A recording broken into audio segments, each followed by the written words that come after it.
syaitan innahu lakum aduwwum mubin. Sadaqallahul azim. Para penonton yang dihormati sekalian, alhamdulillah syukur kita pada Allah Subhanahu wa taala kita dapat bersiaran lagi pada malam ni tuan-tuan dan puan-puan kita sudah bersiaran melebihi 150 hari dah tuan-tuan. Melebihi 150 hari berterusan.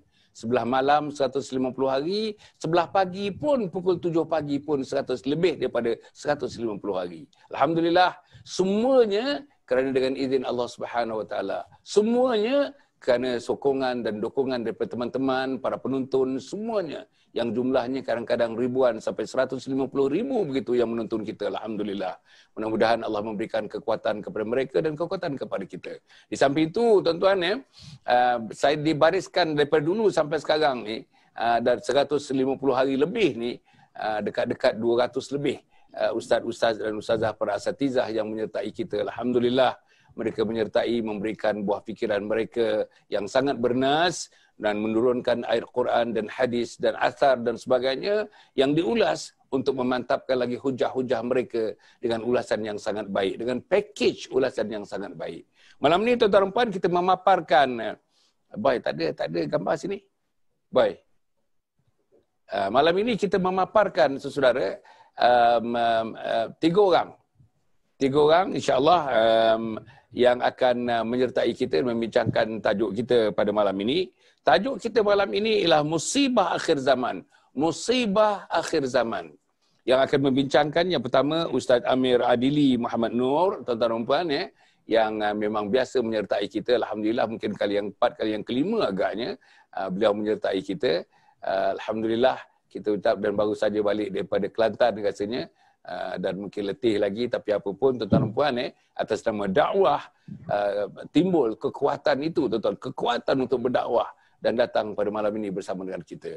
Dan yang kedua ialah Ustazah Dina Ahmad. Ustazah Dina Ahmad daripada Al-Usta. Kita bersiaran daripada Kuala Lumpur terus ke Al-Usta tuan-tuan dan puan dengan bantuan internet dan sebagainya. Inilah kita menggunakan teknologi moden, teknologi terkini, teknologi alat komunikasi terkini, saluran internet semua gini, tetapi kita gunakan untuk melambungkan, untuk kata orang mempromosi, menghidupkan agama Allah Subhanahu wa taala. Dan yang ketiga tuan-tuan Ustaz Piyu Johani pun pernah mengikuti kita, pernah menyertai kita. Alhamdulillah.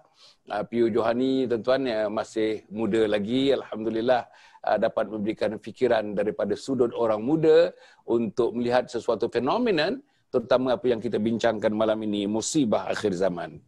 Tuan-tuan dan puan musibah akhir zaman ini telah diulas dengan panjang lebar oleh salah seorang imam daripada Masjidil Haram, Syekh Shuraim.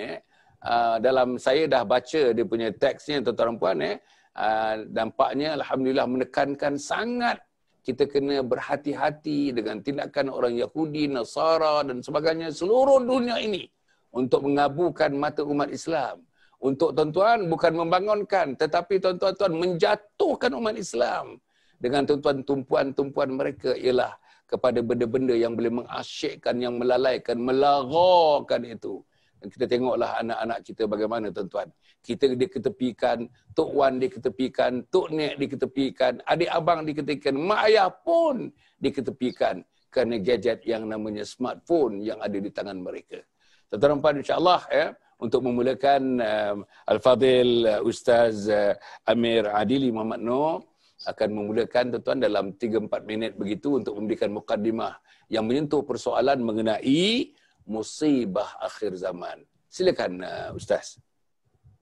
A'udzubillahi minasyaitonir rajim. Bismillahirrahmanirrahim. Alhamdulillahirabbil alamin. Wassalatu wassalamu ala rasulil amin wa ala alihi wa sahbihi ajma'in. Allahumma faqqihna fid din ya rabbal alamin. Yang dimuliakan Sahibul Fadilah Datuk Dr. Hassan bin Muhammad Ali. Terima kasih Datuk Doktor atas jemputan dan amalan ini. Yang saya kasihi Ustaz Johani, Piyu Johani dan Ustaz Zahdina yang saya hormati juga. Dan yang saya sayangi dan kasihi muslimin muslimat para penonton yang dirahmati Allah Subhanahu wa taala. Alhamdulillah syukur pada Allah Subhanahu wa taala kerana kita masih lagi diberi nikmat kehidupan sehingga kini. Berbalik kepada apa yang dilontarkan yang insya-Allah kita akan bicarakan pada malam ini, iaitu musibah akhir zaman. Musibah akhir zaman seperti mana yang kita teringatkan daripada sunnah baginda sallallahu alaihi wasallam, hadis Rasulullah sallallahu alaihi wasallam menyebut daripada Abu Hurairah radhiyallahu anhu, Rasulullah sallallahu alaihi wasallam bersabda yang berbunyi, la taqumus saa'ah hatta yuqbadul ilm wa takthuru zalazilu wa yataqarabu zaman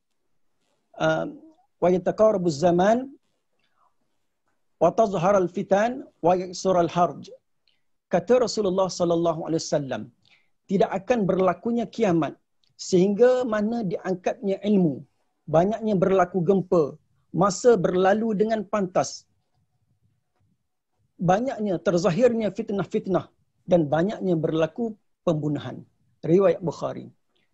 Muslimin muslimat yang saya kasihi, daripada hadis yang diberitahukan oleh Rasulullah sallallahu alaihi wasallam 1400 tahun yang lampau, Rasulullah telah mengingatkan kita umatnya bahawasanya tidak akan berlakunya kiamat sehingga berlakunya saat-saat yang sedemikian. Kalau kita melihat sekarang ini, kita melihat ramai dah. Bila kita bicara tentang terangkatnya ilmu, ramai di kalangan alim ulama, ramai di kalangan orang-orang yang dekat dengan Allah Subhanahu wa taala telah pergi meninggalkan kita. Ramai dah terangkatnya ilmu. Ramai dah dan banyak ilmu-ilmu seperti mana ilmu mawaris, ilmu-ilmu tidak dapat diterokai oleh kebanyakan orang ramai. Banyak ilmu-ilmu telah diangkat oleh Allah Subhanahu wa taala. Dan banyak juga berlaku gempa. Kita melihat di sana sini berlakunya gempa dan bala bencana yang Allah Taala turunkan kepada hamba-hambanya. Dan kalau kita melihat benda yang berlaku dalam kehidupan kita mutakhir ini, seperti mana bencana yang menimpa kita seluruh dunia ini, iaitu pandemik COVID-19, Allahu Akbar.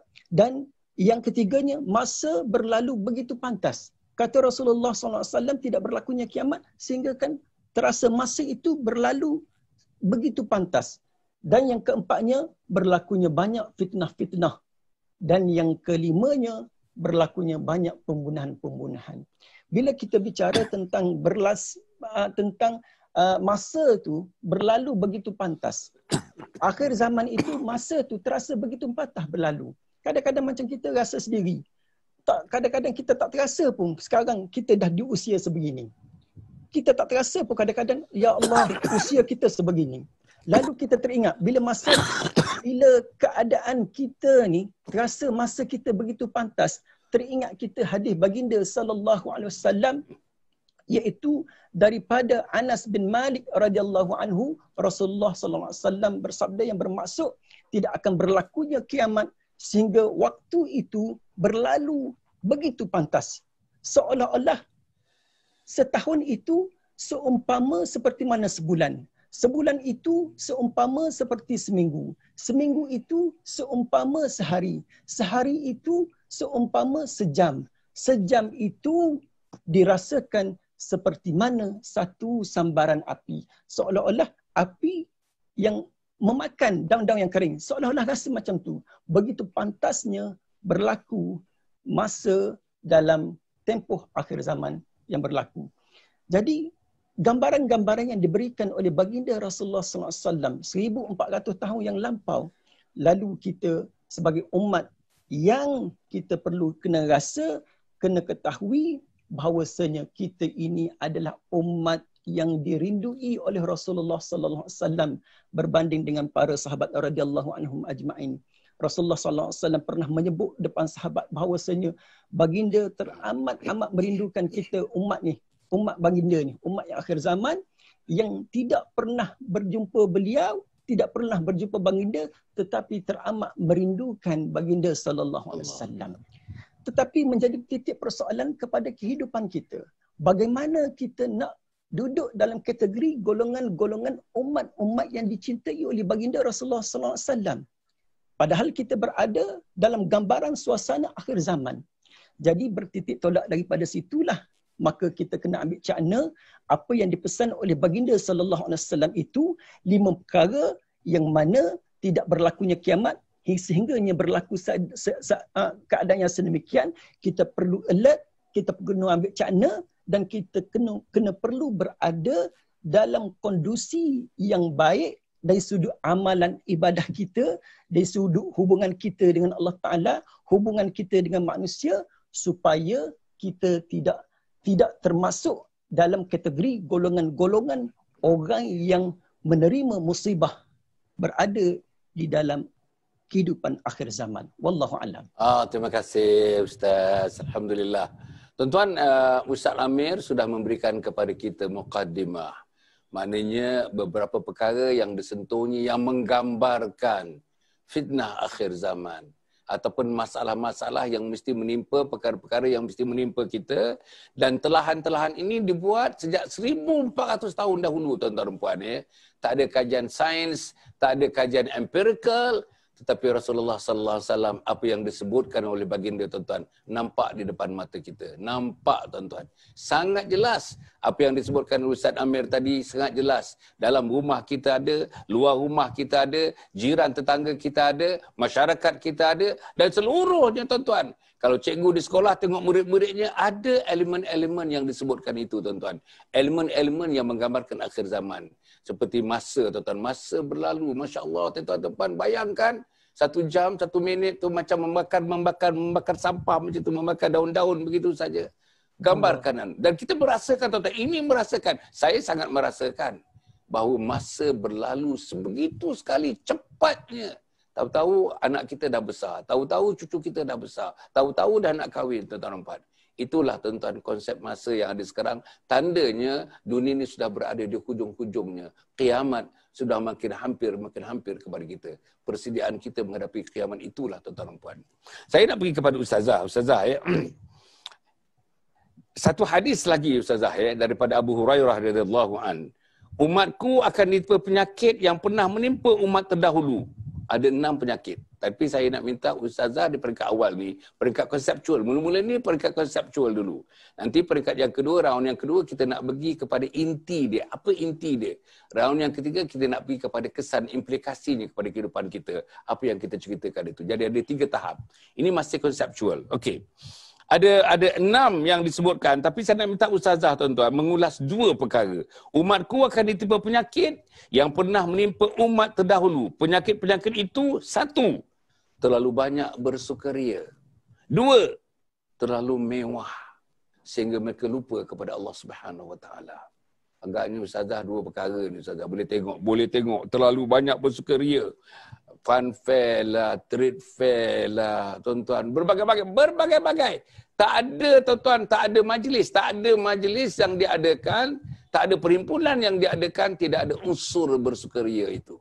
Dan kadang-kadang bersukaria itu hingga melanggar peraturan-peraturan syariat kita, tuan-tuan. Minta Ustazah ulas sikit, Ustazah, 2 perkara itu. Bismillahirrahmanirrahim. Rabbi shrah li sadri wa yassir li amri wahlul 'uqdatam min lisani yafqahu qawli.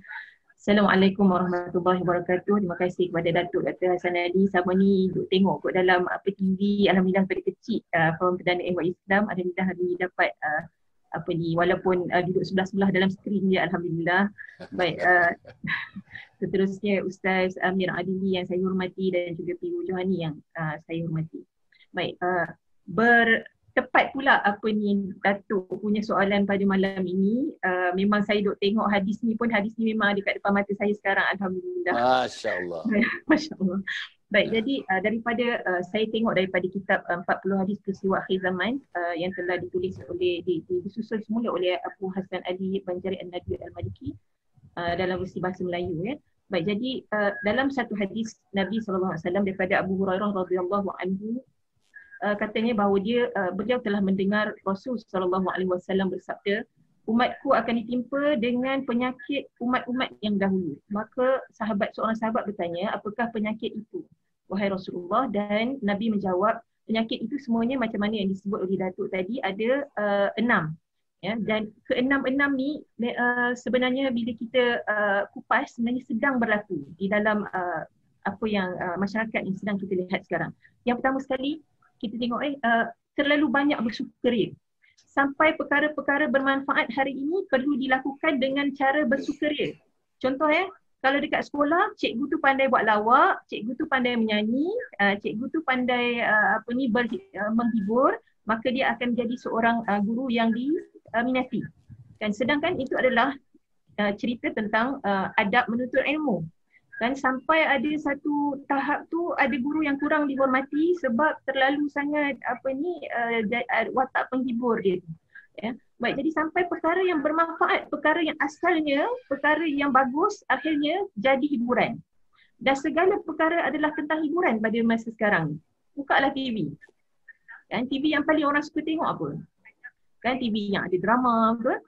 Kan TV yang ada cerita-cerita lawak, ya, cerita-cerita tentang penyanyi. Tengoklah cerita realiti. Ya, rancangan realiti pun semua tentang hiburan. Semuanya adalah tentang hiburan. Seolah-olah hiburan tu dah ganti oksigen kita pada hari ini. Kan kalau tak ada hiburan satu hari, Masya Allah. Bukan satu hari ya, 1 jam tu tak ada hiburan, rasa macam tak boleh bernafas agaknya. Dah ganti oksigen. Kan? Contohlah kan, kalau telefon tu dekat tangan kita kan. Telefon ni, banyak sangat hiburan dekat dalam telefon. Kan? Baik, contoh ya. Kalau naik dekat kita punya wall tu, kita punya dekat kita punya Facebook tu, kalau naik ayat Al-Quran, kalau kita tulis ayat Al-Quran lah, tengoklah berapa like kita dapat. Tapi kalau kita share lah benda-benda yang tentang hiburan kan, video kelakar ke kan, banyak kita akan dapat like ni. Ya, sebab seolah-olah hiburan tu dah jadi satu perkara yang terlalu penting sangat dah untuk kita. Ya, baik. Dan yang kedua, jadi terlalu mewah. Kan, zaman saya kecil-kecil dulu, kalau nak tengok orang kaya tu obvious. Kita tahu dia ni memang orang kaya, dia mampu. Kalau dia ada Mercedes, maksudnya dia memang mampu. Hari ni kan kita tengok walaupun orang tu kita kata dia punya gaji dia kecil pun kan, dia ada iPhone yang terbaru contoh. Boleh beli dengan ansuran contoh. Kan? Baik, jadi sampai orang nak perkara yang mewah-mewah. Walaupun minta duit bantuan sana sini tapi telefon mewah.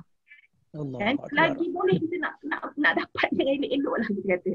Ya, baik, jadi segala benda pun kita nak yang mewah-mewah, sampai kalau kenduri kahwin pun sepatutnya benda tu benda agama kan. Tapi sekarang ni dah jadi terlalu mewah sampai dah ada tema pula sekarang. Kan? Baik. Jadi itu juga adalah satu penyakit umat dahulu yang Rasulullah SAW dah bagi amaran kepada kita ada pada orang hari ini. Sama juga yang ketiga, saya sentuh si Datuk, mengumpul harta sebanyak mungkin. Orang hari ini buat kursus macam mana nak jadi jutawan, kan penuh dewan. Buat cerita macam mana nak masuk syurga, kan, buat majlis ilmu, cerita pasal fiqh wanita tentang darah contohnya, tak berapa banyak orang yang daftar. Kan? Baik, sebab apa semua orang suka nak kumpul duit hari ni. Ya. Semua orang suka nak jadi mewah-mewah tadi. Ya. Yang keempat, tipu menipu dalam merebut harta benda dunia. Yang ni banyak berlaku, hasil bila jadi buat kita sekarang ni perniagaannya online. Berapa ramai orang yang hype dia punya marketing, cara dia market dekat dalam Facebook, Instagram dan sebagainya. Sedangkan benda tu tak ada pun di dalam produk servis yang dibagi. Okay. Kadang-kadang tipu pula. Dia kata tudung ni kita dah rendahkan harga daripada 180 dulu, hari ni 110 saja, tapi kena beli hari ni. Sedangkan harga tudung tu daripada dulu dia jual 110, pernah jumpa. Ya. Baik, jadi sampai tipu menipu sebab apa? Sebab nak dapatkan duit. Saling memarahi. Ya, tengok dalam umat sekarang ni lagi senang melalui social media ni. Kita buat fake account satu, kita boleh maki siapa kita nak maki, kita boleh kecam siapa kita nak kecam. Duk jadi dah sekarang. Ya, apa yang Nabi duk cerita ni. Dan yang keenam adalah dengki mendengki sehingga jadi zalim menzalimi. Kita tengok orang tu ada, alamak kenapa dia ada. Lama-lama kita pun nak ada. Kita dengki sebab dia ada. Macam mana pula dia boleh ada? Dia kurang daripada aku, rasa dengki pula. Kalau dia ada, aku pun boleh ada, dan akhirnya kita jadi zalim menzalimi sebab kita nak ada apa yang orang ada. Ya. Baik, jadi enam perkara yang disebut oleh Rasul SAW di dalam hadis ini sedang berlaku sekarang. Sangat jelas sedang berlaku sekarang, dan Rasul SAW dah peringatkan kita dulu lagi. Maka hari ini mari kita muhasabah diri kita daripada enam penyakit umat dahulu yang Rasulullah sebut ni, ada tak dalam diri kita, dan kita kalau ada kita nak kena buang hari ni insya-Allah. Untuk round yang pertama ni setakat itu saja Datuk. Terima kasih. Oh, terima kasih. Terima kasih. Ustazah Dina, terima kasih. Alhamdulillah. Tadi bila saya tanya Ustazah tinggal di mana? Alok Star. Tapi bila dia bercakap tuan-tuan, dia bercakap bahasa Kuala Lumpur lah tuan-tuan dan puan. Ada, tak ada. Macam mana? Agaknya Ustazah dibesarkan di Kuala Lumpur ke macam mana? Macam mana Ustazah? Saya sekolah kat sana. Sekolah di Kuala Lumpur? Patutlah. Okey. Tuan-tuan dan puan yang masih sekalian, saya nak pergi kepada PU Johani.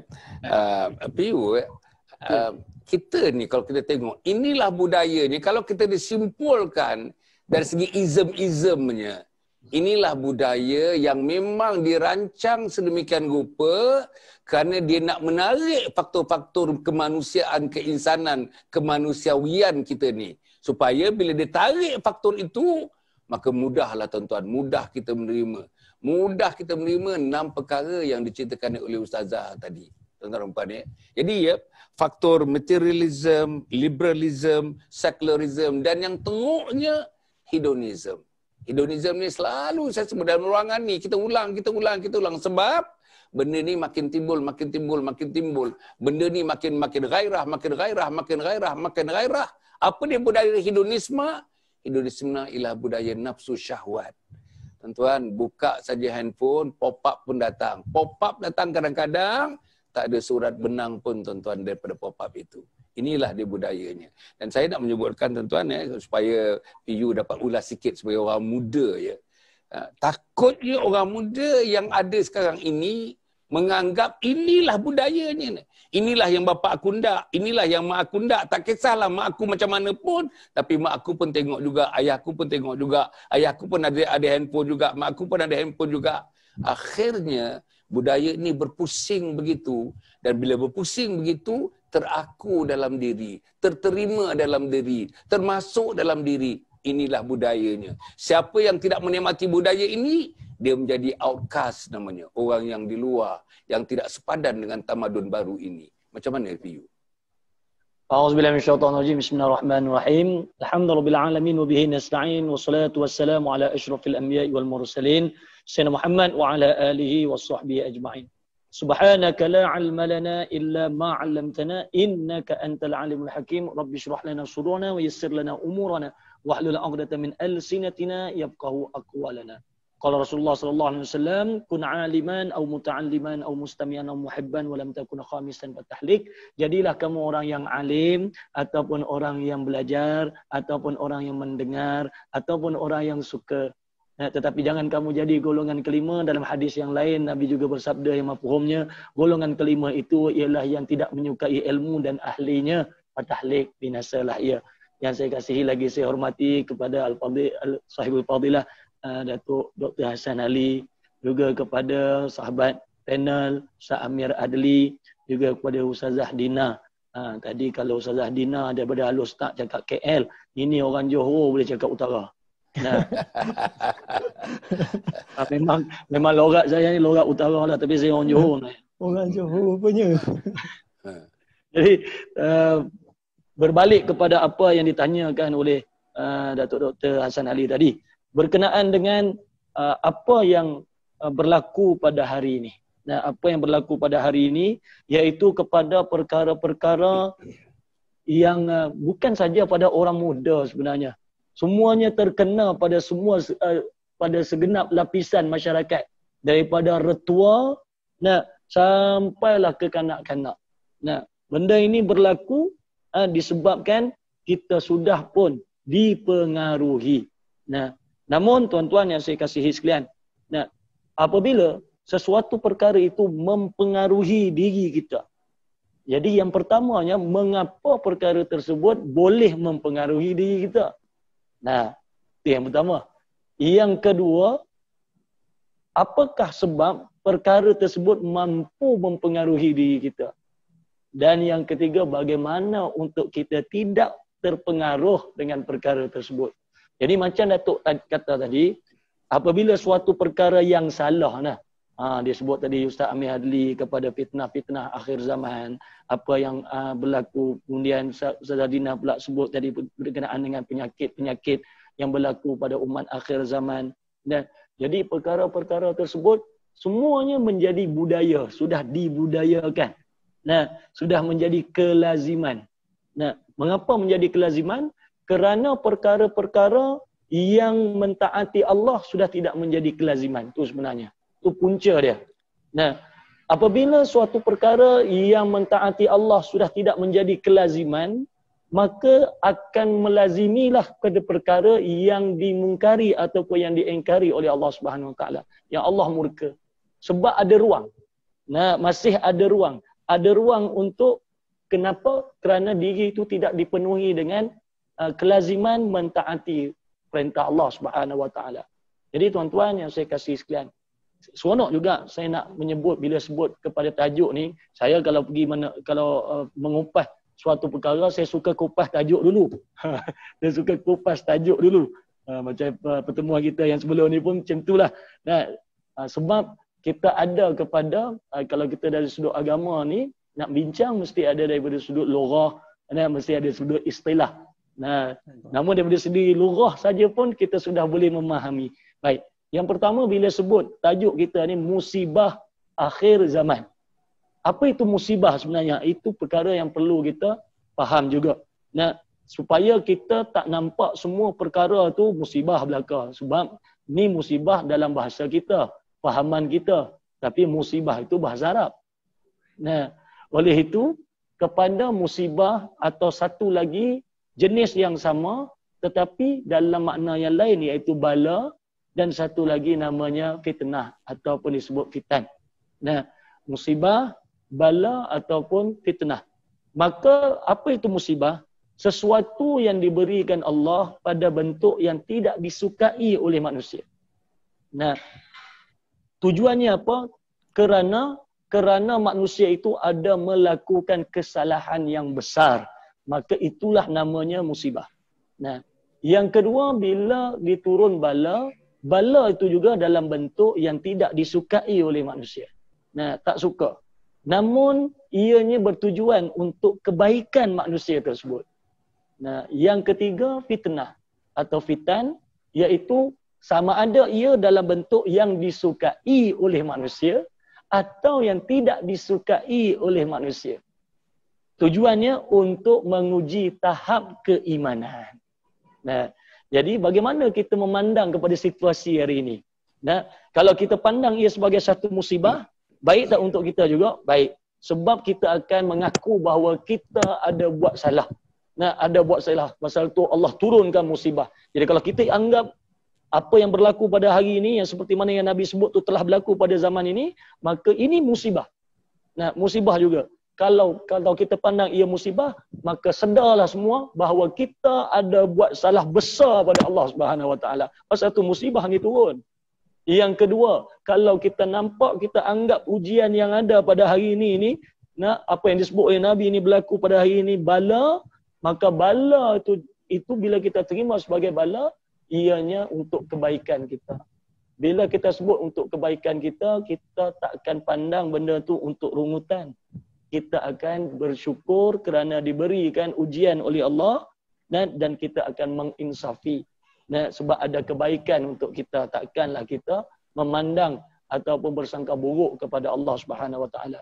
Dan yang ketiganya, kalau pandanglah kepada apa yang berlaku pada hari ini sebagai ujian tahap keimanan, di sinilah sebenarnya.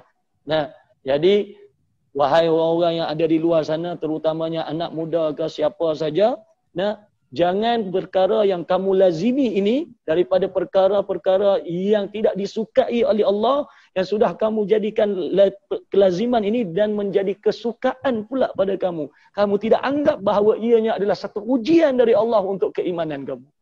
Nah, kerana itu para ulama mengatakan ujian ada dua, iaitu dalam bentuk yang kamu suka atau bentuk kamu tak suka.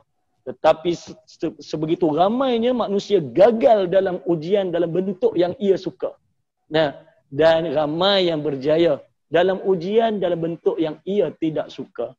Jadi tuan-tuan yang saya kasih sekalian, kerana itu baginda Nabi SAW pernah mengatakan, ala wa innal jannah huffat bil makarih, ala wa innan nar huffat bis syahwat. Ketahuilah oleh kamu bahawa jalan untuk ke syurga itu penuh dengan liku-liku. Dan ketahuilah oleh kamu bahawa jalan untuk ke neraka itu sangat disukai oleh hawa nafsu kamu. Jadi apa yang kamu suka pada hari ini, kena tengok. Nah, kalau kesukaan kamu itu bukan kesukaan Allah SWT, bertentangan dengan agama, jangan menjadikan ia kelaziman. Kalau tidak, inilah ia musibah, bala dan ujian atas keimanan kita. Jadi tuan-tuan yang saya kasihi sekalian, jangan menganggap sesuatu yang menjadi kelaziman kita pada hari ini tetapi bertentangan dengan perintah Allah SWT. Nah, kita katakan bahawa kalau kita tidak menyertai, kalau kita tidak melazimi perkara tersebut seperti mana yang dilazimi oleh orang lain, kita akan dipulaukan aukas. Nah, kita tak jadi sebilangan daripada mereka. Nabi pernah sebut, golongan paling, masukkanlah aku di kalangan golongan yang sedikit. Nah, siapa yang sedikit ni Tuhan? Nah, yang sedikit masuk syurga tu tak ramai. Masuk syurga tu sikit saja. Nah, jadi tuan-tuan yang saya kasih sekalian, mai. Jangan kita rasa ganjil. Nah, bila sesuatu perkara yang dilazimi oleh orang ramai di sekeliling kita, tetapi kita tidak melaziminya. Kerana kita ingin menjadi orang yang sedikit itu. Iaitu yang sedikit masuk syurga Allah SWT. Yang sedikit dapat redha dari Allah SWT. Nah, yang sedikit disayangi oleh Allah dan Rasulnya.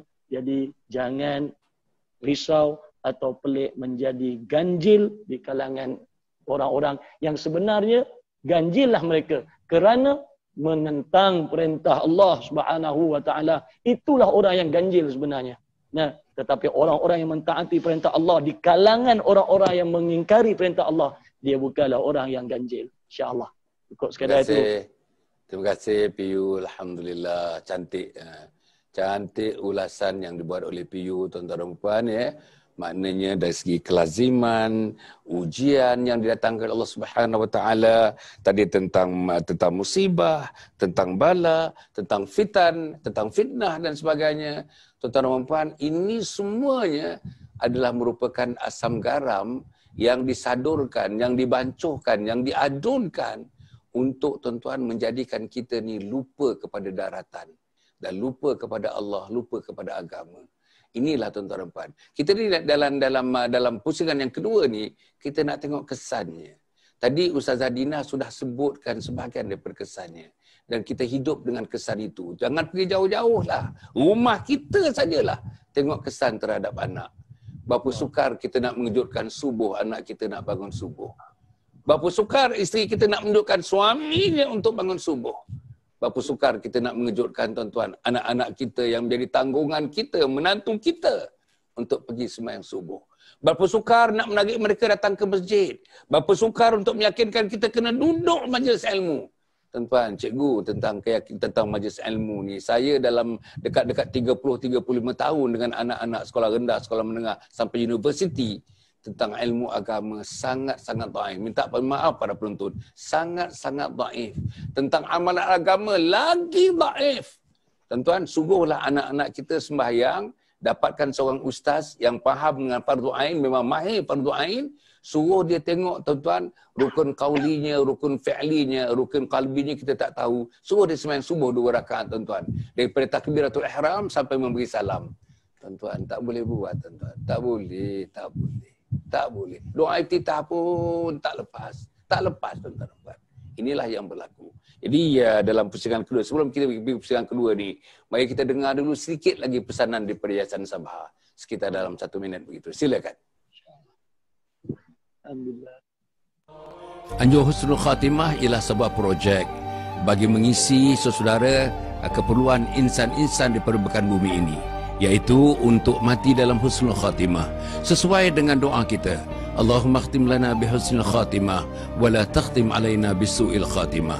InsyaAllah sebuah projek, sebuah kampus, sebuah kompleks yang dinamakan Anjur Husnul Khatimah yang akan didirikan tidak berapa lama lagi, dan insyaAllah akan memberikan khidmat yang terbaik kepada seluruh umat Islam untuk hidup dalam Islam dan mati dalam husnul khatimah. Wassalamualaikum warahmatullahi wabarakatuh. Assalamualaikum warahmatullahi wabarakatuh. Menepati apa yang dibincangkan sekarang ini, mungkin rujukan boleh dibuat kepada 3 buku yang saya hasilkan. Buku yang pertama, saudara, ialah Khidmati Ayah Bunda Hingga Akhir Hayat. Buku yang kedua ialah Husnul Khatimah, Impian Setiap Muslim. Dan buku yang ketiga ialah bukunya Isteriku, Ketua Bidadari Syurga. Dapatkan buku ini tuan-tuan dan puan. Bacakan buku ini, insya-Allah. Inilah buku panduan untuk kita menjadi insan yang baik, menjadi muslim yang baik, menjadi mukmin yang baik. Wassalamualaikum warahmatullahi wabarakatuh. First Move Childcare Center adalah sebuah organisasi yang melaksanakan fungsi-fungsi untuk mendidik, mengasuh anak-anak. Program yang kita kenalikan ini ialah untuk membantu ibu bapa. Kita hendak anak-anak tuan-tuan sihat, fizikalnya, tahap intelektualnya, tahap emosionalnya, yang pentingnya ialah tahap spiritual. First Move Childcare Center ini, First Move artinya sentiasa ke depan saja. Mereka akan berdiri sebagai orang yang pertama, duduk dalam saf pertama. Para penonton yang dihormati sekalian, alhamdulillah, sekarang kita masuk pusingan yang kedua, tuan-tuan. Saya kata tadi, pusingan yang pertama tu konseptual, ya. Kita beri insya-Allah apa yang dalam Al-Quran, apa yang dalam hadis, ulasan-ulasan sedikit tuan-tuan dan puan untuk tiga ahli panel. Dan yang ketiga, pusingan yang ketiga ni kalau dapat kita concentrate kepada kesan daripada timbulnya masalah-masalah yang timbul daripada amalan-amalan satu budaya yang dikatakan budaya akhir zaman, musibah yang berlaku di akhir zaman ini. Antaranya yang Ustazah Dina tadi ada menyebutkan, tuan-tuan, dah disebut dah. Macam mana di sekolah, dia disebutkan macam mana di rumah, dia disebutkan macam mana orang tengok televisyen, dia disebutkan macam mana orang pegang handphone, dia disebutkan berbagai-bagai tadi, tuan-tuan. Sambil lalu tadi disebutkan. Tetapi kali ini, tuan-tuan, saya nak minta yang pertama sekali daripada Ustaz Amir. Ustaz Amir, ya, kesannya Ustaz Amir, ya. Sekarang ni kita lihat sampai orang-orang tidak ada segan silu, tak rasa takut langsung. Yang pertama, mencerca ulama. Tak rasa apa pun. Sanggup mengatakan haramkan ma'atafiz. Masya Allah, tuan-tuan. Apa ni, tuan-tuan? Dan nampaknya macam seolah-olah tak ada tindakan ke arah itu, tuan-tuan. Cerca Nabi Muhammad, cerca hadis, cerca Quran, cerca peraturan-peraturan tentang faraid dan sebagainya. Cerca itu, cerca ini, tuan-tuan. Tuan-tuan bayangkan, tuan-tuan. In the open, they do it in the open. Tuan-tuan nampak, itu kesannya. Dan dapat sokongan, tuan-tuan tengok sokongan daripada teman-teman ni. Sokongan daripada media, sokongan daripada teman-teman yang menulis, sokongan daripada anak-anak muda yang tak tahu di mana duduk mereka, tuan-tuan, dalam hidup ini. Nah, satu lagi Ustaz, kalau dapat ni, berlakulah, tuan-tuan, hadis yang mengatakan Islam kembali asing.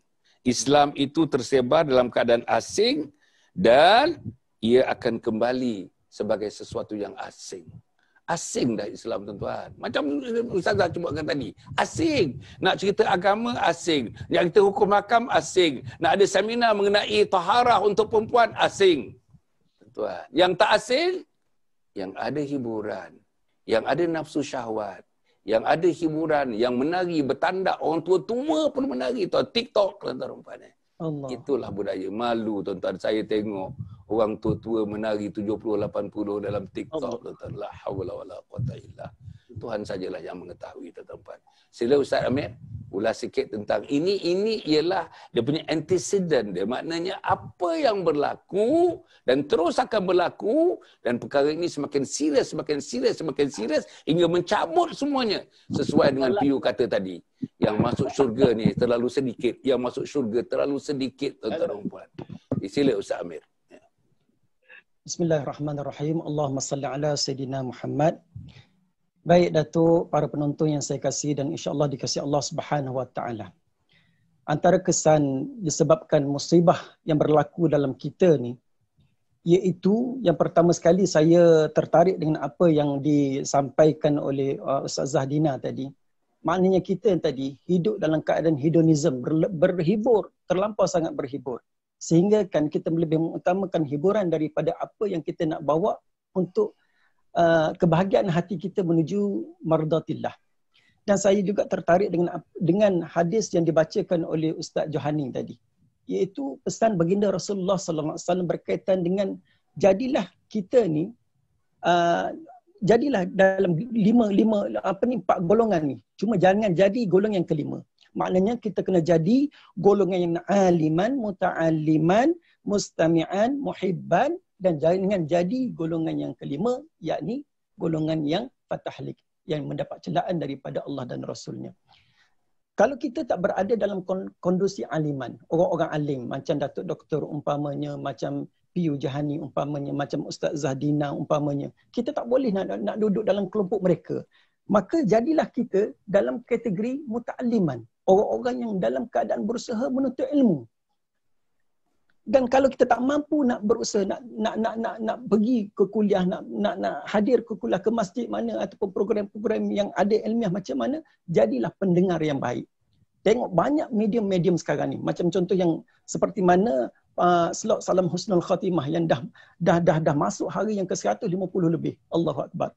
Medium-medium sebegini sepatutnya kita perlu ambil cakna dan perlu ada keterlibatan kita untuk sama-sama hadir dalam majlis-majlis sebegini. Jadilah kita golongan yang mustami'an. Ataupun tak mampu juga, jadilah golongan yang muhibban. Orang-orang yang cinta kepada ilmu, cinta kepada alim ulama seperti mana yang Datuk Doktor sebut tadi. Kita tengok masyarakat sekarang ni, Allahu Akbar. Apa yang nak jadi? Sebab kita kena ingat bahawasanya Rasulullah sallallahu alaihi wasallam sebut al-ulama warasatul anbiya. Maksudnya ulama itu pewaris bagi para nabi. Ulama-ulama itu adalah pewaris bagi Nabi sallallahu alaihi wasallam. Kalau kita mana lagi kita nak fokus, mana lagi kita nak ambil rujukan kalau bukan daripada alim ulama. Mesti kita ada rasa cinta kepada ilmu, rasa cinta kepada orang-orang alim, rasa cinta kepada suasana majlis ilmu. Ini yang perlu ada pada diri kita. Dan pesan baginda sallallahu alaihi wasallam, jangan kita jadi orang yang kelima. Jangan kita jadi orang yang kelima, maknanya fatahlik, maknanya orang yang mendapat cela daripada Rasulullah sallallahu alaihi wasallam dan mendapat kecelakaan daripada Allah Subhanahu wa taala. Ini yang kita tak nak dalam hidup kita. Baik, antara musibah juga yang berlaku dalam keadaan mutakhir ini, kita tengok orang tanpa segan silu. Tanpa segan silu. Sedangkan kalau kita lihat al-haya minal iman. Al-haya minal iman. Malu itu sebahagian daripada iman. Banyak yang medium-medium seperti mana yang Datuk sebut tadi, TikToknya, tweetnya, macam-macam apa ni, Instagramnya, banyak medium-medium sekarang ni. Kadang-kadang kita perlu bijak berkongsi. Kalau dulu Datuk, SKMM, Suruhanjaya Komunikasi, dia melancarkan, dipanggil bijak berkongsi. Patutnya, medium-medium sebegini kita kena ambil untuk benda-benda yang positif. Kadang-kadang maaf cakap, kadang-kadang benda yang dalam bilik pun kita nak paparkan kepada umum. Benda yang dalam bilik sepatutnya kalau kita melihat kepada hadis baginda Rasulullah sallallahu alaihi wasallam, bilik mak ayah tu, kalau kita duduk dalam konteks berkeluarga, anak-anak pun ada adab dia untuk nak masuk bilik mak ayah. Tapi kita ni sampai segan silu kadang-kadang kita paparkan kepada paparan umum. Bilik kita keadaan apa sekalipun, tanpa rasa segan silu dah. Kadang-kadang ada di status-status kita, kadang-kadang kita letak, kita paparkan. Kalau dulu kan Datuk, para penonton sekian, susah orang nak papar, nak tunjukkan gambar-gambar kita ni. Teringat kita ada satu penyakit yang dinamakan penyakit ain. Perlu kita berjaga-jaga. Allahu Akbar. Perlu kita jaga-jaga benda ni. Inilah kadang-kadang musibah. Dan yang seterusnya yang saya nak tekankan sini, amat rugi kita. Amat rugi dan amat malang kita hidup atas muka bumi Allah Subhanahu Taala ini, menumpang bumi Allah Taala ini, dan kita kebetulan pula kita hidup ni sezaman dengan adanya alim ulama, tetapi kita tidak dapat ambil manfaat daripada kehidupan alim ulama tersebut. Mati seorang, tak ada apa yang kita boleh ambil daripada ulama ni. Mati seorang Tok Guru ni, kita tak ada apa yang kita boleh ambil daripada Tok Guru ni. Itu yang paling malang dalam kehidupan kita. Berlalunya, matinya, wafatnya seorang Tok Guru, wafatnya seorang alim ulama, tak ada apa benda yang kita boleh ambil manfaat. Seumpamanya, macam saya tertarik Ustaz Zahdina tadi. Kadang-kadang nak buat program, maksudnya kuliah fiqh, kuliah tentang darah pun kadang-kadang tak ada sambutan.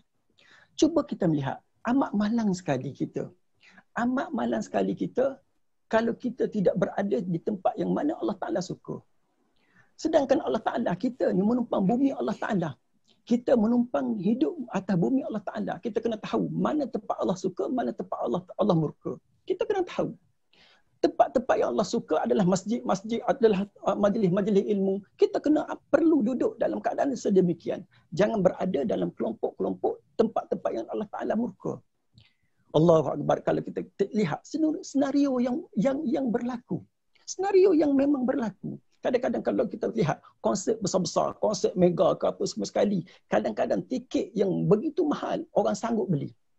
Tiket yang begitu mahal, orang sanggup beli. Bahkan konsert tu, buat nun jauh di tanah tinggi. Kita sanggup bersesak, sanggup hadir, sanggup beli, sanggup tempah. Kadang-kadang tiket konsert tu dah habis lama dah, sold out. Tapi kita tengok bagaimana keterlibatan kita, keberadaan kita dalam majlis-majlis ilmu. Kadang-kadang majlis ilmu ni nak dapatkan 100 orang, kadang-kadang buat program ni nak dapatkan 100 orang, Allah punya susah. Kadang-kadang dalam majlis ilmu tu, penganjur tu dia siap highlight. Makan pagi dia sediakan, makan tengah hari dia sediakan. Pun orang tak begitu ambil cakna. Allahu Akbar. Inilah yang dikatakan musibah dalam kehidupan beragama kita, umat akhir zaman. Subhanallah. Ini yang kita perlu rasa gerung. Kita kena rasa bimbang. Takut-takut nanti kita tidak perasan masa berlalu dalam kehidupan kita, pantah berlalu dalam kehidupan kita, kita habiskan dalam perkara-perkara yang tidak dapat manfaat kepada kehidupan kita dan tidak mendatangkan keberkatan dalam kehidupan kita.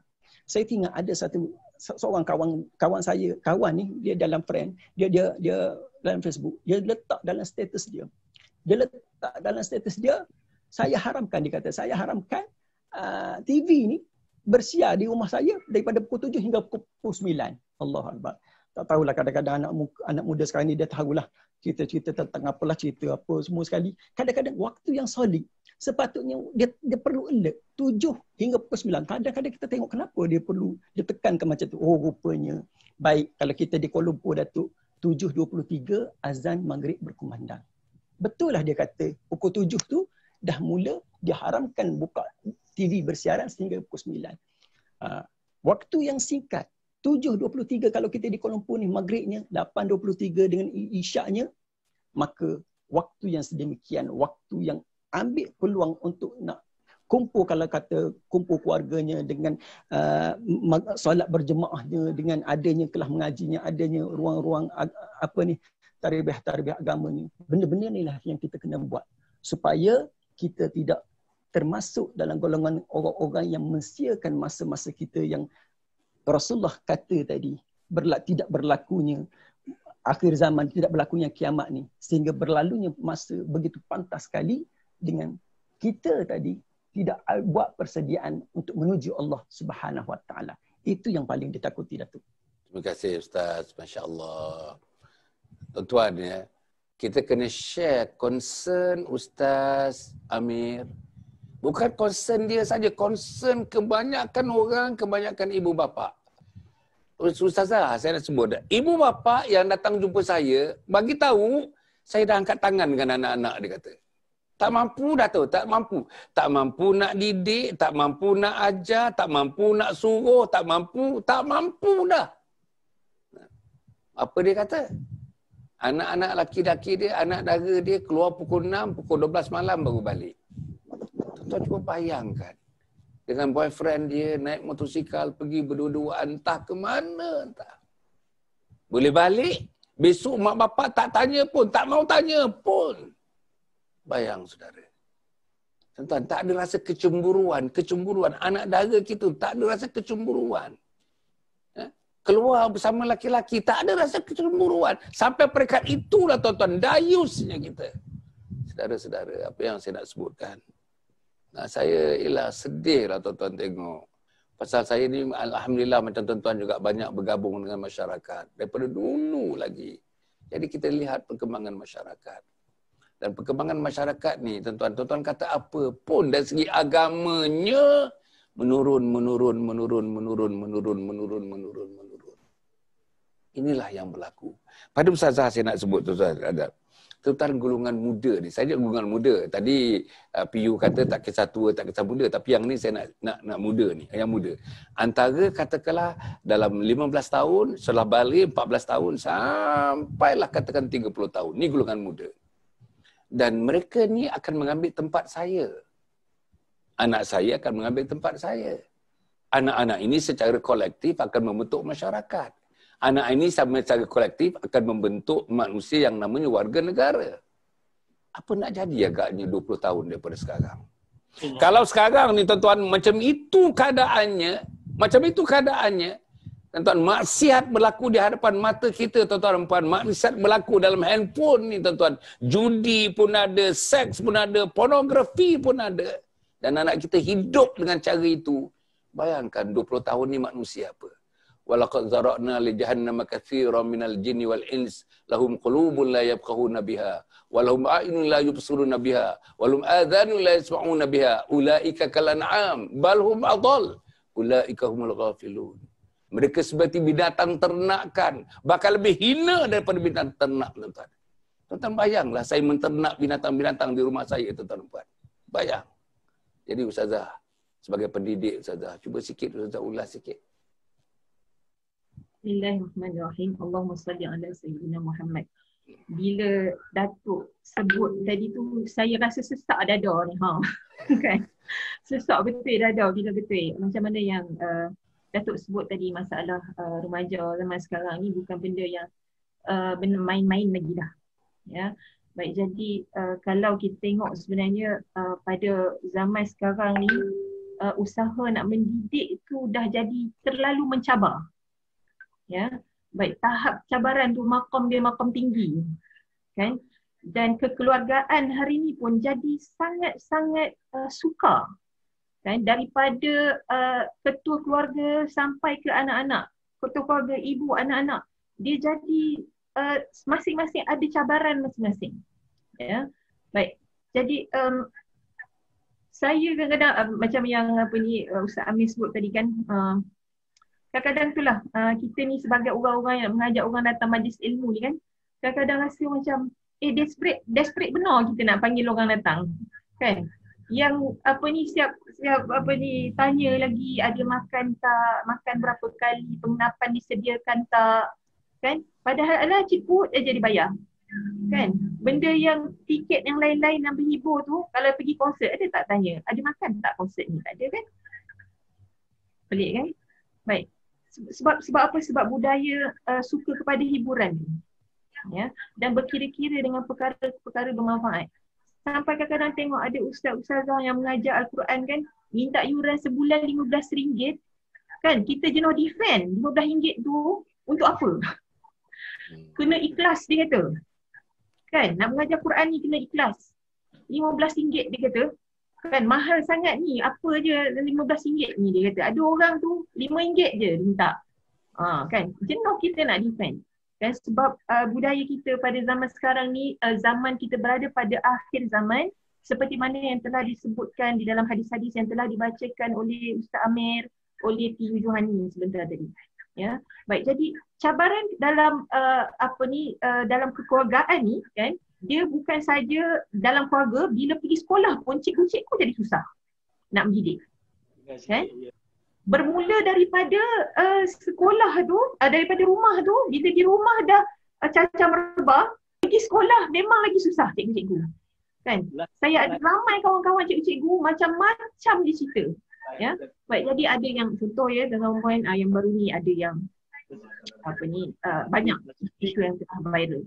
Ya, contoh ya tuan-tuan sekalian, ada yang dekat rumah, minta maaf saya sebut, ada yang ayahnya asyik main game.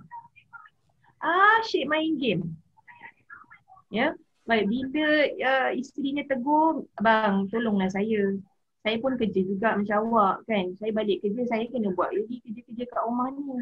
Awak tolonglah saya buat kerja rumah. Saya pun cari nafkah macam awak juga, kan? Saya pun cari untuk belanja rumah juga. Dia jawab apa? Okey tau, saya main game. Kalau saya main perempuan lagi susah. Itu jawapan dia. Allah. Pandai dia jawab tu. Sebab apa? Sebab banyak tok-tok guru kat dalam Facebook ni sebenarnya. Kan? Ada jawapan macam tu, kan? Baik.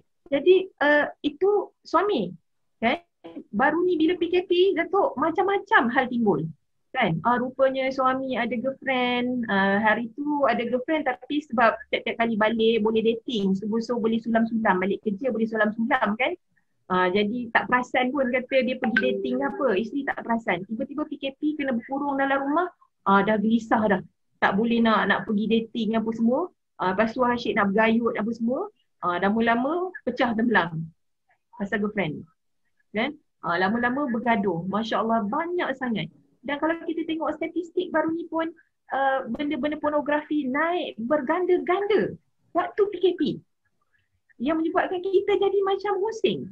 Kan benda yang duduk dekat tangan kita ni apa sebenarnya? Ya, baik gadget ni bagi saya simple saja. Jadikan dia alat, bukan dia matlamat.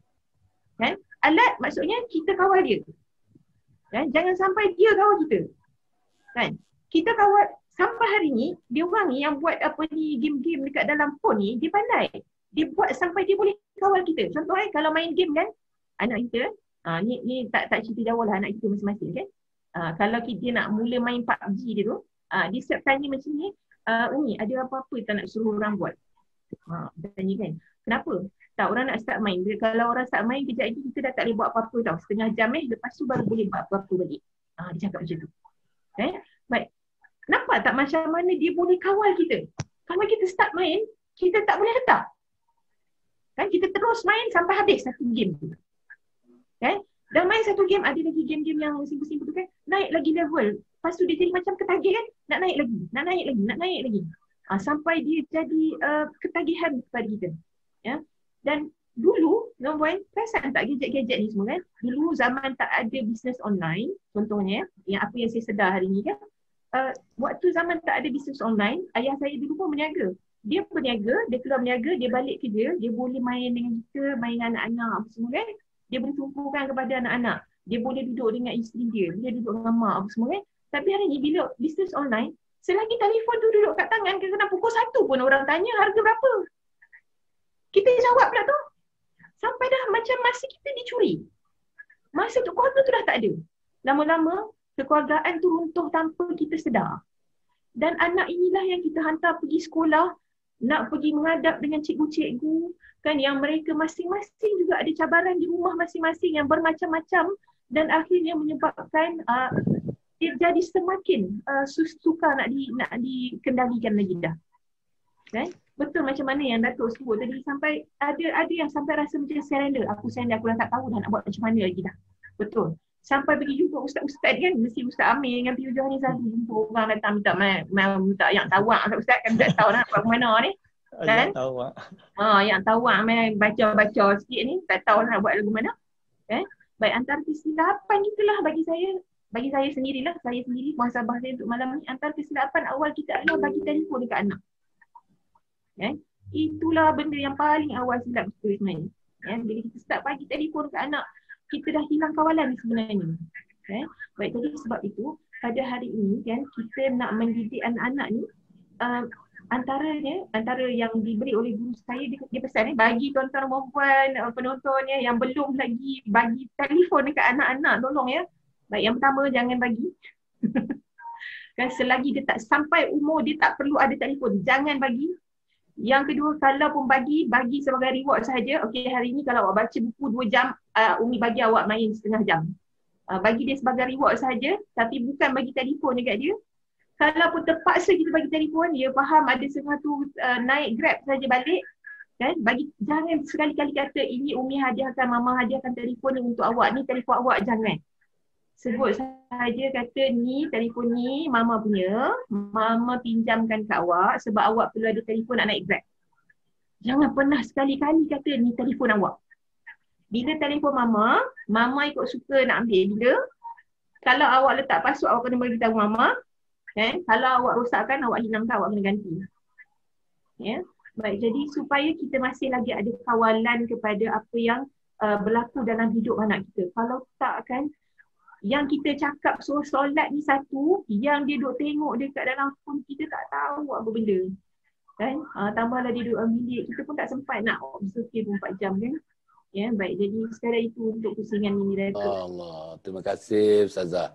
Terima kasih Ustazah. Ustazah tuan-tuan mendalami lagi, memberi lagi justifikasi-justifikasi dan dibentangkan kepada para penonton tuan-tuan. Saya tengok-tengok tak ada satu pun yang tak betul tuan-tuan. Apa yang disebut di peringkat keluarga, di peringkat diri, di peringkat suami, di peringkat isteri tadi tuan-tuan. Suami yang main game, Masya Allah berlaku tuan-tuan. Saya kadang-kadang dijemput untuk menjadi khatib Jumaat tuan-tuan. Kadang-kadang kita sedang berkhutbah, tengok tuan-tuan orang yang hadir tu main telefon tuan-tuan. Macam mana? Sampaikan adab di masjid pun yang begitu, adab di rumah Allah pun kita tak tahu adab itu, tak tahu nak hormat rumah Allah Subhanahu Wa Taala. Tuan-tuan, sampai begitulah punya bebannya kita. Minta maaf para penonton, bebannya kita ni. Jadi tuan-tuan, siapa yang membebaikan kita ni? Inilah ni budaya ni tuan-tuan, budaya ni. Yang mak bapak pun tak ambil cakna, mak bapak pun tak apa nak peduli. Tak, setengah mak bapak tak peduli tuan-tuan. Yang angkat tangan, yang tak peduli langsung. Tak peduli. Macam mana nak buat? Dia kata, ada yang mengata bila saya tegur tuan-tuan, ini zaman dia, Dr. Hasan, ini zaman dia. Tuan-tuan, kenapa kita kata itu zaman dia? Zaman yang menolak agama itu zaman dia. Kita terima zaman menolak agama, zaman menepikan agama, zaman membececeskan agama, zaman mengesampingkan agama. Tuan-tuan, inilah benda-bendanya yang saya sebagai ibu bapa ni tercabar betul tuan-tuan. Tercabar betul. Saya kesian tengok anak-anak macam mana tuan-tuan. Anak-anak kita membela cucu-cucu saya tuan-tuan. Tercabar sungguh tuan-tuan. Memang tercabar. Apalagi kami yang duduk di Kuala Lumpur tuan-tuan. Saya duduk di tengah-tengah bandar Kuala Lumpur ni. Bayang tuan-tuan. Pusat-pusat hiburan, pusat-pusat membeli belah. Sekeliling rumah saya. Rumah saya dekat dengan rumah Ustaz Amir. Tuan-tuan cuba bayangkan tuan-tuan. Macam mana nak hidupkan anak-anak kita? Hidup dalam arti hidup yang sebenarnya. Hatinya hidup, jiwanya hidup, perasaannya hidup. Hatinya tertambat kepada masjid, tertambatkan kebesaran Allah. Macam mana nak buat ni? Tuan-tuan. Sebab itu saya nak pergi kepada PU Johani saya. Yalah saya nak sebut tentang ini saya selalu juga sebut tuan-tuan. Dia ada beberapa peringkat dia untuk kita melegakan keadaan ini. Yang penting sekali tuan-tuan, dia ada penguasa. Dia ada orang yang menjalankan apa yang penguasa hendak. Ini pegawai kerajaan, swasta dan sebagainya. Dan dia ada punya beneficiaries, rakyat. Penguasa, pengendali dasar, rakyat. Tuan-tuan dan puan, kita penguasa mempunyai kuasa yang besar, tuan-tuan dan puan. Tapi kalau kita tengok peristiwa Sungai Buloh tu misalnya, tuan-tuan, macam mana tuan-tuan? Macam mana? Dalam Forum Perdana Ehwal Islam yang baru ni yang saya mempengurusikan tuan-tuan, disebut tentang Sungai Buloh tu, peristiwa Sungai Buloh tu. Macam mana? Dengan pusat judinya, dengan pusat penjual rokok haramnya, dengan pusat karaoke-nya, dengan pusat berbagai-bagai maksiat, tuan-tuan dan puan. Jadi inilah bendanya. Jadi PU kalau dapat macam mana peranan kita, macam peranan terutama pihak yang berkuasa, pihak yang menjalankan tanggungjawab, birokrasinya, dan juga rakyat jelata tuan-tuan dan puan. Kesian rakyat jelata tuan-tuan.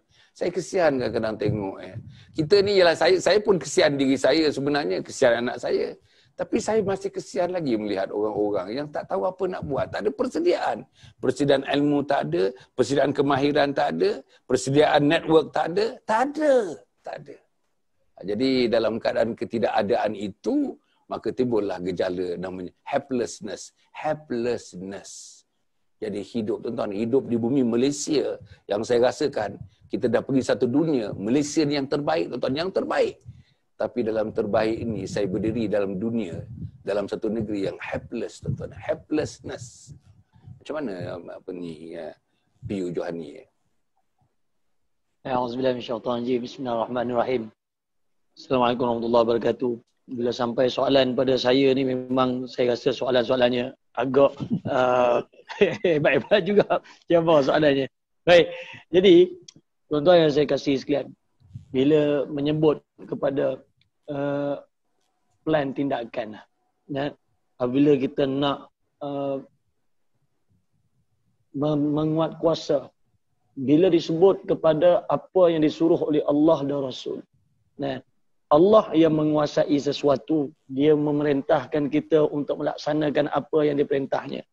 Kemudian dihantarlah Rasul. Nah, untuk memberikan peringatan. Nah, beri peringatan apa yang Allah sudah ingatkan, maka Rasul itu bertujuan untuk memperingatkan. Juga, nah, Rasul itu juga bertindak. Bukan hanya menyampaikan. Nah, bukan hanya menyampaikan. Tetapi apabila sampai waktu kepada apa yang diingatkan tidak diingati ketika itu, maka Nabi juga bertindak sebagai orang yang mengingat. Nah, Nabi juga bertindak juga sebagai orang-orang yang mengingat. Mengingat ini bukan hanya dalam bentuk bercakap saja. Nah, tetapi kerana itulah, nah, apabila manusia itu ada sifatnya, iaitu sifatnya leka. Nah, maka sampai masanya dia perlu diperingatkan. Nah, maka bila nak diperingatkan, apabila manusia itu sudah sampai ke saat ataupun tahap dia memang perlu diperingatkan, selepas diingatkan dengan pelbagai cara yang baik-baik, nah, akhirnya sampai ke satu tahap dia perlu dihukum. Nah, sampai ke satu tahap dia perlu dihukum supaya dia sedar bahawa dia sudah pun ke tahap yang leka yang amat. Lebih kurang kita boleh faham. Kerana itu, bila disebut hukuman itu bukan untuk menzalimi, tetapi adalah untuk memperingatkan manusia-manusia yang telah leka. Nah, jadi bila disebut tadi berkenaan dengan, yalah, sepatutnya bila kita duduk dalam sebuah negara, nah, maka ada penguasa.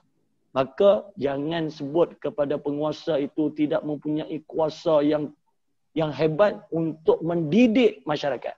Nah, didik rakyat. Memang kuasa tu ada pada mereka. Nah, ada pada mereka. Sehingga kan saya tertarik kepada apa yang diutarakan oleh Dr. Hasan Ali tadi, maka teringat saya kepada satu hadis baginda Nabi SAW. Nah, ia menceritakan tentang 5 perkara.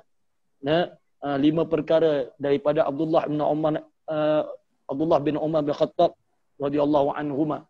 Maka mengatakan kepada 5 perkara, sekiranya sesungguhnya ada 5 perkara dan aku berlindung kepada Allah agar kalian tidak menemuinya. Nah, baginda Nabi SAW bersabda, yang pertama, tidaklah muncul perbuatan keji pada suatu kaum. Yang dimaksudkan di sini ialah zina, hingga mereka melakukannya secara terus terang, kecuali Allah menimpakan kepada mereka wabak dan berbagai penyakit yang belum pernah menimpa kepada orang-orang sebelum mereka.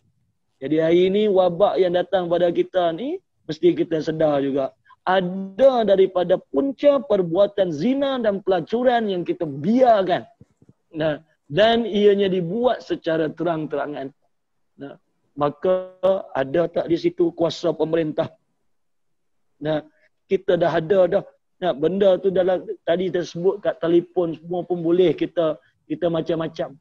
Nah, tetapi walaupun di pihak kerajaan pun ada ambil inisiatif. Nah, ada ambil inisiatif, dia blok laman-laman yang tak senonoh ni. Dia blok, tapi blok macam mana pun orang pandai ke. Nah, dia tekan blok, dia open in brochure pula. Macam-macam dia orang ni. Nah, pun masih boleh melayari. Maka kenapa jadi begitu? Disebabkan itulah pokok pangkalnya balik-balik iman. Itu sebenarnya. Yang kedua, Nabi kata tidaklah suatu kaum mengurangi serta menipu dalam timbangannya, termasuklah isi kandungan dalam produk pemakanan, nescaya mereka akan ditimpa dengan tandusnya tanah, kerosakan serta kemusnahan sepanjang tahun, serta berkuasanya penguasa-penguasa yang zalim. Nah, bila maksud penguasa-penguasa zalim, penguasa yang tak mau nak ambil tahu rakyat, penguasa yang hanya nak berjual beli saja dengan rakyat, yang hanya mengumpul harta untuk kesenangan hidup mereka saja. Bukan hanya berpunca daripada penguasa itu, puncanya juga dari kita. Membiarkan kepada peniaga-peniaga yang mengambil kesempatan menzalimi orang yang membeli barangan mereka dengan menipu. Nah, walhal kita tahu Kalau dah tahu, kenapa kita tak guna kuasa pembeli kita, kuasa pengguna kita? Nah, kita mesti cegah perkara-perkara ni. Nah, kalau tak kita mengundang bala Tuhan. Yang ketiga, Nabi kata, dan tidaklah suatu kaum enggan mengeluarkan zakat hartanya, kecuali Allah akan menimpakan kepada mereka bencana dengan tidak diturunkannya hujan dari langit kepada mereka, dan kalaulah bukan kerana binatang ternak, nescaya Allah akan menahan turunnya hujan buat selama-lamanya. Nah, nasib baik ada binatang. Tak ada binatang, Allah tak turun hujan. Berapa ramai orang tak bayar zakat hari ni. Nah, Allah. Keempat, dan tidaklah suatu kaum mengingkari janji antara mereka dengan Allah dan Rasulnya, melainkan Allah akan mendatangkan musuh-musuh yang bukan daripada golongan mereka, lalu merampas bagian harta yang ada di tangan mereka. Ya, ini dijajah kita. Nah, kita pernah dijajah. Pasal apa tu? Mengingkari janji antara mereka. Nah, dan mengingkari juga janji dengan Allah dan Rasul.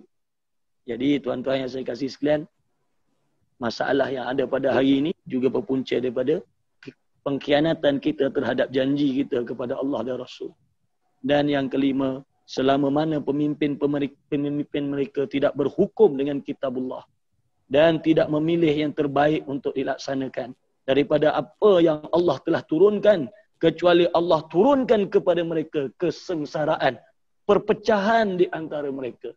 Jadi pokok pangkalnya, hari ini kita kena memaksa kepada semua pemimpin-pemimpin kita kembali semula berperlembagaan dengan kitabullah.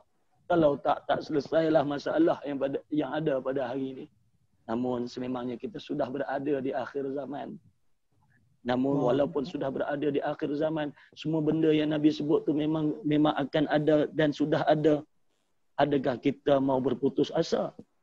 Nah, dah akhir zaman dah. Memang benda tu akan ada. Nah, kita susahlah nak buat apa-apa. Nabi pun dah sebut 1400 tahun yang lalu. Tetapi pada orang-orang yang soleh, pada orang-orang yang merasa dirinya sudah buat kebaikan, jangan merasa bahawa musibah yang Allah hantar pada hari ini juga berpunca daripada kita. Iaitu para alim, para solehnya sudah tidak lagi melakukan kerja amar ma'ruf nahi mungkar. Nah, sudah tidak menyuruh kepada yang baik dan sudah tidak mencegah kepada kemungkaran.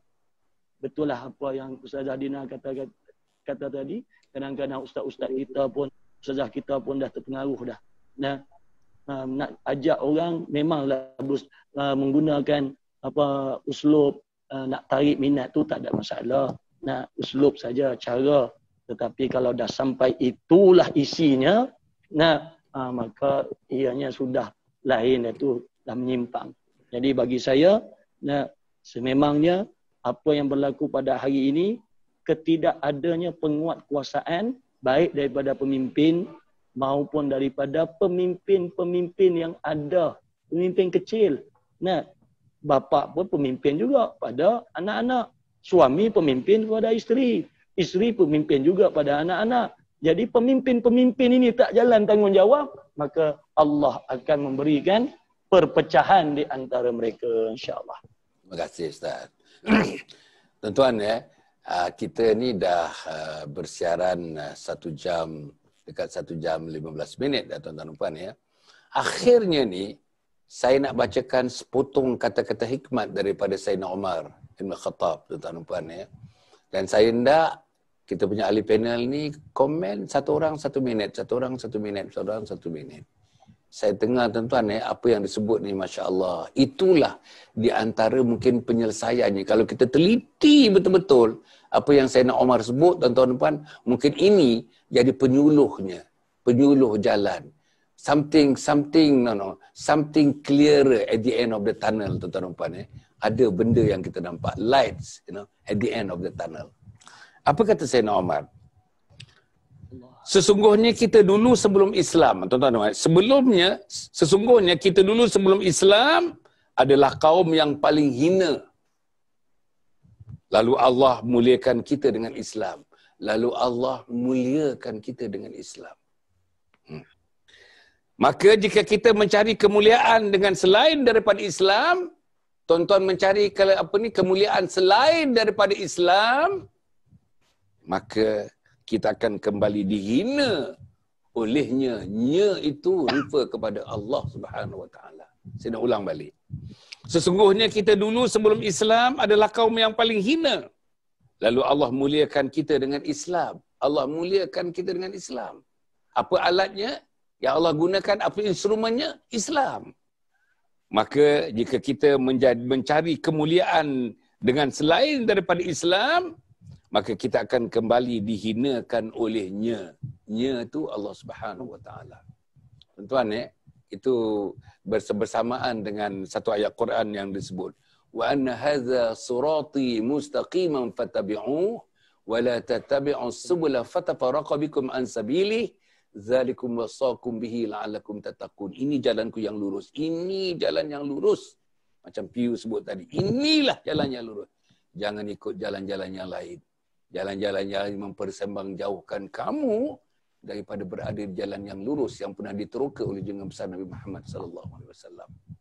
Jadi saya minta dulu Ustaz Amir dalam 1 minit, sila yang terakhir ulas sikit, bukan ulas sikit, sambung sikit apa yang disebut. Dah perfect dah yang sebut Sayyidina Umar ni. Hanya kita nak mengulas, meletakkan dalam kondisi sekarang ini yang kita bincang tadi ni. Sila Ustaz. Bismillahirrahmanirrahim. Allahumma salli ala Sayyidina Muhammad. Baik, terima kasih Datuk, para penonton yang dirahmati Allah. Bila mana kita melihat Datuk membacakan apa yang pesan Sayyidina Umar tadi, ialah malang untuk kita berada dalam situasi yang sedemikian. Maknanya Islam itu memberi kesejahteraan kepada kita dan kita meminggirkan Islam untuk memilih cara hidup yang lain. Kita teringat pesan baginda sallallahu alaihi wasallam, iaitu Abu Hurairah radhiyallahu anhu berkata daripada Rasulullah sallallahu alaihi wasallam, sabdaan Rasulullah yang mana maksudnya Rasulullah sebut, siapa yang beriman kepada Allah Subhanahu wa taala dan hari akhirat, maka dia apa yang perlu dia buat adalah kena muliakan tetamunya. Sesiapa yang beriman kepada Allah dan hari akhirat, maka dia kena sambungkan silaturahim. Siapa yang beriman kepada Allah dan hari akhirat, maka dia kena falyakul khairan aw liyasmut. Baik, untuk kalau kita faham hadis ni, faham ayat ni, dalam kita memahami bahawasanya Allah Ta'ala meletakkan beriman kepada Allah dan beriman kepada hari akhirat. Allah senantiasa kena ada dalam kehidupan kita. Daripada mula kita lahir sampailah akhir kehidupan kita, Allah kena sentiasa bersama dalam jiwa kita. Allah Ta'ala kena sentiasa lekat dalam jiwa kita. Kenapa dia? Kerana Allah Ta'ala sebut, kamu kena beriman bahawa akan berlakunya hari kiamat, hari akhir. Maka orang yang benar-benar yakin beriman kepada Allah dan yakin beriman pada hari akhir dan nak selamat hidup di atas muka bumi ini dengan Islam, maka yang pertama Rasulullah bagi gambaran, dia kena yang pertamanya apa yang dia kena buat, kena raikan tetamu dia, muliakan tetamu, orang yang berada di sekelilingnya. Yang kedua, dia kena sambung silaturahim. Kena ada sambungan silaturahim. Kalau kita tengok mutakhir ini, Allahu Akbar, berpecah belah, orang bagi banyak pecahan-pecahan. Ini yang bencana musibah akhir zaman ini. Tapi pesan Rasulullah, orang yang benar-benar beriman kepada Allah, beriman pada akhirat, kena sambung silaturahim. Cari titik pertemuan antara kita.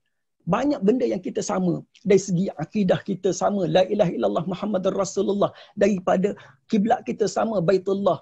Banyak benda yang kita sama. Kenapa kita tengok pada titik-titik yang kecil, titik-titik perselisihan. Sambungkan silaturahim. Dan yang ketiga, kata Rasulullah, orang yang benar beriman kepada Allah, beriman kepada hari akhirat, kena falyakul khairan aw liyasmut. Kata baik ataupun diam. Tengok kadang-kadang kita tengok Allahu Akbar, komen-komen. Ada banyak masa kita boleh komen benda-benda yang kadang-kadang banyak bazikan masa kita dengan kadang-kadang kita Allahu Akbar buat benda banyak bazir masa kita. Tapi kalau kita banyak memilih benda yang Allah dan Rasul berikan kepada kita, Rasul sebut falyakul khairan aw liyasmut. Buatlah, katalah baik ataupun diam. Benda macam contoh slot-slot sebegini. Tak mampu kita nak komen, nak bagi Alhamdulillah, terima kasih atas perkongsian, cukup kadang kita like, letak emoji love, suka kepada benda-benda sebegini, itu pun sebagai tanda sokongan kita untuk kita menunjukkan kebaikan dalam diri kita dan baik untuk keadaan sebegini. Dan paling tidak pun, kalau kita tak mampu, maka diam itu lebih baik. Itulah benda yang untuk menyelamatkan kita, menyelamatkan agama kita, menyelamatkan Islam dalam diri kita, dan insya-Allah kita mati nanti Islam bersama kita dalam keadaan husnul khatimah insya-Allah. Sila Ustazah Dina, sila. Terima kasih Datuk. Saya duk pinjam jam belakang Ustaz Amir daripada awal tadi sebenarnya. Duk tengok jam je. Baik, jadi saya setuju dengan apa yang Ustaz Amir sebutkan tadi, iaitu kalau kita perhatikan sekarang ni kan, ramai orang nak pergi kursus macam mana nak bercakap, nak public speaking. Sebenarnya kita kena buat satu kursus baru kan Datuk kan? Kita buat kursus macam mana belajar nak jadi diam pula. Kan, sebab ramai sangat bercakap dekat komen-komen apa semua, betul tak? Baik, jadi sebab tu diam ini sebenarnya adalah kekuatan. Pada zaman sekarang ni baru kita nampak betapa diam itu kekuatan. Ya, khusyuknya hati sentiasa ingat kepada Allah dalam cabaran-cabaran yang sangat menekan-nekan hati kita. Tambah ibu-ibu yang duk menonton hari kan, ibu-ibu duk fikir, duk tengok anak-anak, masya-Allah, kadang-kadang tak tahu dah nak buat apa, lantas sampai tadah tangan baca doa untuk anak-anak. Ya Allah, aku tak tahu di belakang mata aku apa anak aku buat. Ya Allah, peliharalah anak aku. Ya Allah, peliharalah dia daripada segala fitnah. Kan?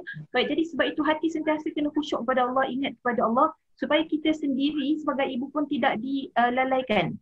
Ya, baik. Jadi dalam satu hadis Nabi SAW, satu hadis yang agak panjang yang dimulakan dengan kisah tentang Mus'ab. Dan kemudian Nabi SAW bertanya kepada sahabat yang ada pada masa itu. Hadis ini diriwayatkan oleh hadis riwayat Tirmizi oleh Sayyidina Ali, disampaikan oleh Sayyidina Ali. Bagaimanakah keadaan kamu pada suatu waktu nanti? Nabi tanya. Pergi di waktu pagi dengan satu pakaian, dan bila kamu pulang nanti pakaian tu berganti. Maksudnya pakai baju lain. Pagi keluar pakai baju lain, pergi kerja. Balik nanti pakai baju lain, nak cerita mewahnya kita. Kan? Dan kemudian dia kata, dan bila diangkatkan satu hidangan, diletakkan pula satu hidangan yang lain. Maksudnya mewahnya kan, macam sekarang kat hotel kan. Zaman Nabi mungkin waktu tu dengan Nabi pun nak makan pun kadang-kadang berdikit-dikit kan. Tak boleh nak bayang macam mana ya, letak satu, lepas tu datang lagi satu. Kita hari ni kita faham apa dia, letak satu datang lagi satu tu kan. Baik, dan kamu menutupi, iaitu menghias rumah kamu seperti kamu memasang kelambu Kaabah. Kan, bunyi cantiknya. Dan maka jawab sahabat kata apa? Wahai Rasulullah, tentunya keadaan kami, kalau keadaan kami macam tu lebih baik daripada keadaan kami pada hari ini. Jadi kami akan berikan perhatian sepenuhnya kepada masalah ibadah sahaja dan tak sibuk lagi nak cari rezeki. Itu jawapan sahabat pada masa itu. Lalu Nabi SAW jawab, dia kata apa? Tidak, kerana keadaan kamu hari ini adalah lebih baik daripada keadaan kamu pada hari itu. Nabi nak sebut kepada umat, kepada kita ni, bahawa bahayanya kemewahan. Bukan saya kata kekayaan itu tak bagus, tak. Nak kejar kekayaan, kejarlah. Ya, nak jadi kaya, jadilah kaya. Tetapi dalam keadaan kaya, kita masih ingat kepada Allah. Kita tak nak sampai kita dilalaikan dengan harta. Mula-mula sibuk kumpul harta, lepas sibuk kumpul harta, lepas tu nak jaga harta pula. Lepas nak jaga harta, nak bagi banyak lagi harta pula. Lagi sampai Nabi sebut seandainya seorang anak Adam tu ada satu lembah emas, kan, mesti dia nak cari lagi lembah yang lain. Sampailah dia nak cari lagi sampai akhirnya tanah penuh dalam perut dia. Maksudnya dia mati. Sampai macam tu baru dia berhenti. Ya. Baik, jadi sebab itu kita tak nak jadi, kita tengok balik kita hari ni macam-macam teknologi. Zaman dulu nak kena giling rempah kan. Sekarang ni tekan je blender. Kan? Sekarang ni baru ni waktu PKP keluar Thermomix pula. Sebelum tu pressure cooker, macam-macam jenama, noksa tak noksa semua keluar macam-macam tu. Bread maker, tak payah pergi beli apa dekat kedai dah roti, boleh buat dekat dapur sendiri je. Tapi dengan teknologi ni, adakah buatkan masa ibadah kita jadi makin banyak? Sepatutnya benda buat bagi jadi senang, kan, jadi ringkas, benda senang nak masak, maksudnya kita ada lebih banyak masa. So lebih masa tu kita bawa pergi mana? Adakah buat kita makin dekat dengan Allah, teknologi kita yang ada sekarang ni? Ya? Baik, jadi ini adalah muhasabah untuk diri saya dan semua sekali yang mendengar pada hari ini. Ya, semoga kita tidak menjadi sebahagian daripada apa yang menjadi musibah di akhir zaman ini. Yang kita cerita hari ini adalah untuk muhasabah dengan diri kita, insya-Allah. Kembali kepada Terima kasih. Piyu Johani, sila. 1 minit. Sayyidina Umar bila Datuk sebut tadi, Sayyidina Umar mengatakan dahulu kamu hina, kemudian kamu dimuliakan dengan Islam, tetapi bila kamu tidak mengamalkan Islam maka kamu akan dihina olehnya, iaitu oleh Allah Subhanahu Wa Taala. Jadi tuan-tuan yang saya kasih Islam, kita perlu sedar bahawa Islam memuliakan kita. Bila kita ambil jalan selain pada jalan Islam, maka Allah akan menghina kita. Nampak tak Allah sedang hina kita tuan-tuan hari ni tuan-tuan? Sebab kita tidak menggunakan Islam sebagai cara hidup kita, way kita, cara makan, cara berhibur, bukan tak boleh berhibur, boleh berhibur cara Islam. Nah, tetapi bila kita tak menggunakan Islam, Islam tu hanya agama yang kita pandang untuk kaedah-kaedah tertentu. Nikah pakai agama, sembahyang pakai agama. Tapi bila nak buat sesuatu perkara yang berkenaan dengan perkara yang lain, kita tak nampak ianya ada daripada agama. Nah, jadi tuan-tuan yang saya kasih sekalian, ambil sedikit daripada syair seorang ulama mengatakan, jika hendak mengikuti petunjuk para imam, kuatkanlah dirimu, sanggup menerima segala musibah dengan hati yang sabar walaupun sedang dilanda getir. Dan hati yang sabar terhampar dalam dada. Lisan harus dikunci, mata kau kendalikan, rahsia kau sembunyikan. Hanya Allah yang melihatnya dan janganlah orang mengenal namamu. Tutuplah pintu, tersenyumlah, walaupun perut terasa lapar dan hatimu terluka. Perniagaan pula tidak berjalan dengan baik, tidak dapat naik pangkat. Kebaikan yang dilakukan tersorok dan setiap hari menelan kepahitan akibat zaman dan kawan. Sedangkan hatimu tetap patuh. Siang kau sibuk mengislahkan orang-orang tanpa mengungkit. Malam kau merindui Tuhan dan senyap dari pandangan. Ambillah kesempatan malam itu. Jadikan dia sebagai jalan persediaan untuk menghadapi hari kiamat, yang mana jalan untuk menujunya terlalu sukar. Semoga kita mengikuti nasihat ini dan kita tidak dihina oleh Allah Subhanahu Wa Taala. InsyaAllah. Terima kasih yang dimuliakan para ahli panel, Ustaz Amir Adili, Ustazah Dina dan juga PU Johanis yang telah memberikan sumbangan fikiran dan juga ulasan-ulasan yang menjadikan program pada malam ini antara saya rasa perbincangan, package perbincangan antara yang terbaik. Dan saya harap para penonton semuanya telah mendapat manfaat yang sebaik-baiknya daripada program ini. Jadi tuan-tuan, jangan lupa besok pagi, tuan-tuan, pagi-pagi, saya rasa mungkin pagi yang 157 besok agaknya. Tuan-tuan, kita ada titisan embun pagi selama sekitar dalam 40-45 minit begitu setiap pagi. Dan besok malam, tengok petang ada tuan-tuan, 5.50 sampai pukul 6, 10 minit. 10 minit live, 10 minit bersama dengan Dr. Hassan Ali. Kita cerita mengenai pendidikan anak-anak, remaja, masalah remaja dan juga kerukunan rumah tangga. Dua facet. Facet yang pertama ialah pendidikan anak-anak dan remaja. Facet yang kedua ialah kerukunan rumah tangga. Itu 5.50 hingga pukul 6. Sementara bawa kereta balik, bolehlah tengok telefon. Atau isteri sebelah duduk telefon, bolehlah tengok telefon. Tuan-tuan, kemudian tu 9.15 malam besok. Macam ini juga tuan-tuan, kita bersiaran lagi dengan ahli panel yang lain insya-Allah, membincangkan satu tajuk yang lain. Jangan lupa tuan-tuan, kita raikan teman-teman kita, sahabat-sahabat kita yang akan memberikan sedikit petunjuk-petunjuk kepada kita. Bagaimana kita patut mengharungi kehidupan kita ini supaya kita menjadi hamba-hamba Allah yang disayangi, dicintai, yang dikasihi oleh Allah Subhanahu Wa Taala. Cukup setakat itu. Aku qouli hadza wa astaghfirullahaladzim li wa lakum wa lisairil muslimin wal muslimat innahu huwal ghafurur rahim. Wassalamualaikum warahmatullahi wabarakatuh. Waalaikumsalam.